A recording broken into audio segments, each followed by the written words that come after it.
आपको बहुत ही महत्वाकांक्षी और बहुत ही इम्पोर्टेंट न्यूज़ देने जा रहे हैं जो हर एक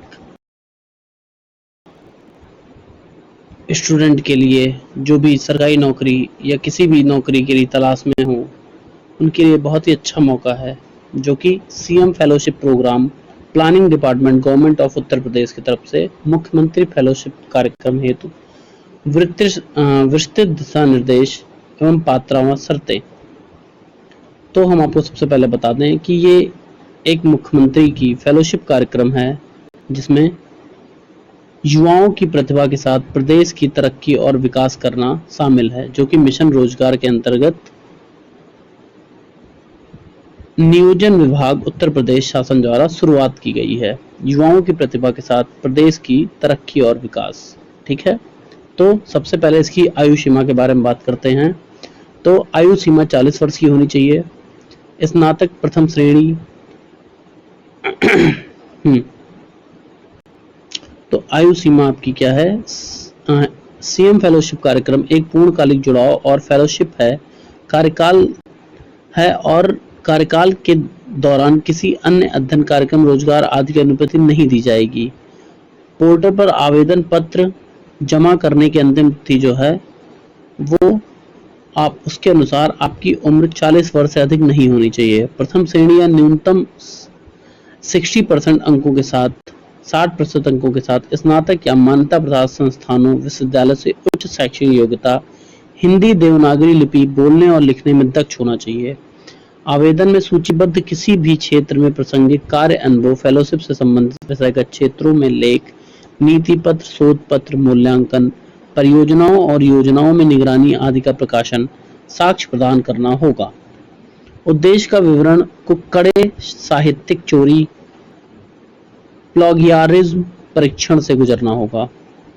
आवेदकों के पास उत्कृष्ट कंप्यूटर कौशल और सूचना और संचार प्रौद्योगिकी अनुप्रयोग पर काम करने की क्षमता और संचार कौशल भी होना चाहिए। डेटा विश्लेषण में अनुभव रखने वाले उम्मीदवारों को वरीयता दी जा सकती है। उम्मीदवारों के लिए फील्ड वर्क में काम करने के इच्छुक होना अनिवार्य है। आवेदकों को सलाह दी जाती है कि वे अंतिम तिथि पर सर्वर से संबंधित किसी भी तकनीकी समस्याओं से बचने के लिए अपने आवेदन पत्र समय से पहले जमा कर दें। ऐसे किसी भी मुद्दे के लिए पोर्टल होस्ट जिम्मेदार नहीं होगा। मतलब ये कि आपको 24 तारीख से पहले इस फॉर्म को फिल करके सबमिट कर देना है। आवेदकों को यह सुनिश्चित करना चाहिए कि उन्होंने आगे बढ़ने से पहले सीएम फेलोशिप की विस्तृत दिशा निर्देशों को पढ़ लिया है। मतलब आपको एक बार अच्छी तरीके से इसको फिर से पढ़ना चाहिए और जो भी इसमें कंडीशन दी हुई हैं वो सारी आपको फुलफिल करनी होगी। फिलहाल आगे मैं इसके बारे में एक और आप कहेंगे तो वीडियो बना दूंगा, जिसमें जिसकी सारी जो भी लिमिटेशंस हैं, जो भी चीजें हैं, वो मैं आपको बता दूंगा। फिलहाल आवेदन पत्र भरने से पहले कुछ बातें हैं जिनको आपको ध्यान में रखना है। जो कि आवेदक ने शारीरिक रूप से विकलांग श्रेणी का विकल्प चुना है तो कृपया विकलांगता का प्रमाण पत्र अपलोड करना पड़ेगा उसे। विकलांगता प्रमाण पत्र को केवल पीडीएफ प्रारूप में ही स्कैन और अपलोड किया जाना चाहिए। मतलब आपको अपना जो विकलांगता प्रमाण पत्र है उसे पीडीएफ फॉर्म में करवा लेना है। उसमें कोई बहुत ज़्यादा आपको दिक्कत नहीं होगी, वो बहुत आराम से हो जाए। किसी भी साइबर कैफे पे या खुद से आप उसे कर सकते हैं। जिसका साइज 500 KB होना चाहिए, मतलब 500 KB से कम होना चाहिए। ठीक, उसके बाद सफेद बैकग्राउंड वाली एक पासपोर्ट साइज रंगीन फोटो अपलोड करें। मतलब आपको एक सिंपल सी सफेद बैकग्राउंड वाली एक पासपोर्ट साइज फोटो अपलोड करनी है। फोटो का प्रारूप जो होगा वो जेपीजी या जेपीईजी में होना चाहिए तथा साइज 50 KB से कम होना चाहिए। ठीक है, सफेद बैकग्राउंड के साथ हस्ताक्षर अपलोड करें। मतलब आपको एक सिंपल पेपर पे अपना सिग्नेचर अपलोड करना है। मतलब सिग्नेचर आप सफेद पेपर पे करके उसके बाद उसकी फोटो खींचिए। जेपीजी या जेपीईजी फॉर्मेट में 30 KB से कम में अपलोड करेंगे। ठीक है, शैक्षणिक विवरण भरते समय 10th की 12th की, मतलब आपके 10वीं 12वीं और स्नातक की मार्कशीट प्रमाण पत्र अपलोड करना अनिवार्य है। मतलब आपको अपना जो प्रमाण पत्र है उसको भी अपलोड करना होगा। ठीक है, जिन आवेदकों ने पोस्ट ग्रेजुएशन पूरा कर लिया है उन्हें पोस्ट ग्रेजुएशन से संबंधित अपनी मार्कशीट सर्टिफिकेट अपलोड करना होगा। ठीक है, हो सकता है आपको इसमें कुछ वरीयता मिल जाए। स्कैन प्रमाण पत्र के प्रारूप केवल पीडीएफ में होना चाहिए, मतलब आपको इसे पीडीएफ फाइल में बनाना होगा तथा साइज जो है वो 500 केबी से कम होना चाहिए। कंप्यूटर सॉफ्टवेयर ज्ञान को विवरण भरते समय कृपया आवश्यक प्रमाण पत्र अपलोड करें, मतलब अगर आपके पास कोई भी एक्स्ट्रा नॉलेज है, जो भी प्रमाण पत्र है कंप्यूटर से रिलेटेड, वो आपको स्कैन करके अपलोड कर देना है। स्कैन किए गए प्रमाण पत्रों का प्रारूप केवल पीडीएफ होना चाहिए, मतलब आपको उसे पीडीएफ फॉर्म में ही अपलोड करना है, ना कि किसी और फॉर्मेट में वो मान्य होगा। ठीक है, उसके बाद आगे बढ़ते हैं। आगे क्या कह रहा है हमसे कि पीएचडी डिग्री का विवरण भरते समय, अगर आप पीएचडी हैं, बहुत से लोग होंगे हमारे में, अगर आप पीएचडी हैं तो कृपया आवश्यक प्रमाण पत्र अपलोड करें, मतलब उसके जो आपके पास प्रमाण पत्र हैं उसको भी अपलोड करने की आपको जरूरत है। ठीक है, और वो भी पीडीएफ फॉर्म में ही होगा और उसकी साइज जो है वो 500 केबी से कम होनी चाहिए। प्रकाशित शोध पत्रों, लेखों, पुस्तकों, अध्यायों आदि का विवरण भरते समय कृपया पूर्ण प्रकाशित शोध पत्र का आवेदन पत्र में उपलब्ध कराए गए कॉलम में लिंक अपलोड करें। ठीक है, आपको उसका एक प्रॉपर लिंक अपलोड करना पड़ेगा। स्कैन प्रमाण पत्र का प्रारूप केवल पीडीएफ होना चाहिए, मतलब जो भी आपको डॉक्यूमेंट इसमें सबमिट करना है वो सब पीडीएफ फॉर्म में होगा और जिसकी साइज मैक्सिमम मतलब 500 केबी से कम होनी चाहिए। ठीक है, मैक्स टू मैक्स 500 केबी तक होनी चाहिए, उससे ज्यादा नहीं। यदि कार्यरत हैं, अगर आप कहीं पे काम कर रहे हैं तो अपने वर्तमान व्यवसाय का विवरण दें, तो आप जो काम कर रहे हैं उसको आपको वहां पे मेंशन करना होगा कि आप क्या काम कर रहे हैं। ठीक है, कृपया आवश्यक प्रमाण पत्र भी अपलोड करें, मतलब जो भी इंपॉर्टेंट चीजें आपको लगती हैं वो आपको अपलोड करना ही पड़ेगा।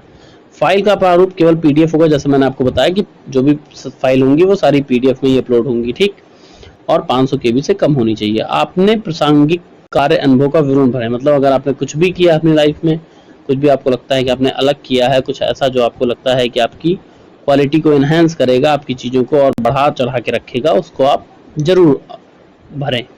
कृपया आवश्यक और उसके साथ जो भी आपके पास प्रमाण पत्र है जो उसको सत्यापित करता हो, उसको उसके साथ जरूर लगा दें। और साइज जैसा कि आपको मैंने बताया 500 केबी से कम होना चाहिए। प्राप्त पुरस्कारों सम्मानों, मतलब आपको अगर किसी तरह का कोई स्टेट लेवल, सेंट्रल लेवल या किसी भी लेवल पे कोई पुरस्कार मिला है, कोई सम्मान मिला है, तो उसका विवरण जरूर भरें और उसका प्रमाण पत्र जो है वो भी अपलोड करें और वो पीडीएफ फाइल में होना चाहिए, 500 केबी से कम होना चाहिए, जैसा कि आपको हर एक इंस्ट्रक्शन में बताया जा चुका है। ठीक है, पूर्व में छात्रवृत्ति, अध्येतावृत्ति का विवरण भरते समय यदि कोई हो, अगर आपके पास कोई ऐसा छात्रवृत्ति या कुछ भी ऐसा हो तो उसका प्रमाण पत्र अपलोड करें और उसका भी पीडीएफ में होना चाहिए, 500 केबी से कम होना चाहिए, जैसा कि आपको पहले बता दिया गया है। ठीक है बेटा, उसके बाद समस्त विवरण भरने के उपरांत अभ्यर्थी फाइनल सबमिशन करेंगे। उसके बाद फाइनल सबमिशन करने के बाद अभ्यर्थी द्वारा भरी गई सूचना किसी प्रकार से संशोधन नहीं किया जा सकेगा, मतलब मैंने आपको बता दिया है कि जो भी डाउट है उसको आप कमेंट में डाल के मुझसे पूछ सकते हैं। उसके बाद आपको कोई भी मौका नहीं दिया जाएगा अपनी चीज़ों को सही करने का।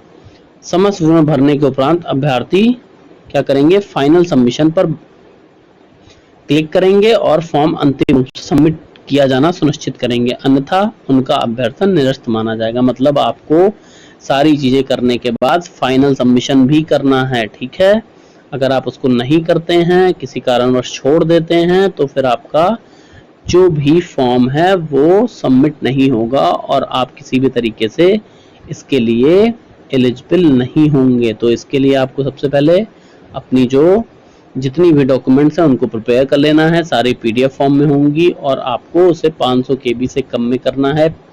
फोटोज जो भी हैं वो जेपीईजी या जेपीजी में होनी चाहिए। ठीक है, तो मैं आपको बता दूं ये बहुत ही अच्छा मौका है आपके लिए, जो कि सीएम फेलोशिप प्रोग्राम के अंतर्गत planning department government of India की तरफ से आया है और सब कुछ आपको मैंने बता दिया है। कुछ भी अगर डाउट होता है तो आप मुझसे पूछ सकते हैं। ठीक है, तो ये रही आपके लिए बहुत ही उपयोगी जानकारी। अपना टाइम बिना बर्बाद किए हुए एक बार फिर से इस वीडियो को ना समझ में आए तो देख लीजिए और अपने फॉर्म को भरना शुरू करिए, क्योंकि इसमें दिया गया है कि अगर आपने लास्ट में इसे भरना किया और कोई दिक्कत होती है तो इसके लिए कोई भी सर्वर या कोई भी होस्ट जिम्मेदार नहीं होगा।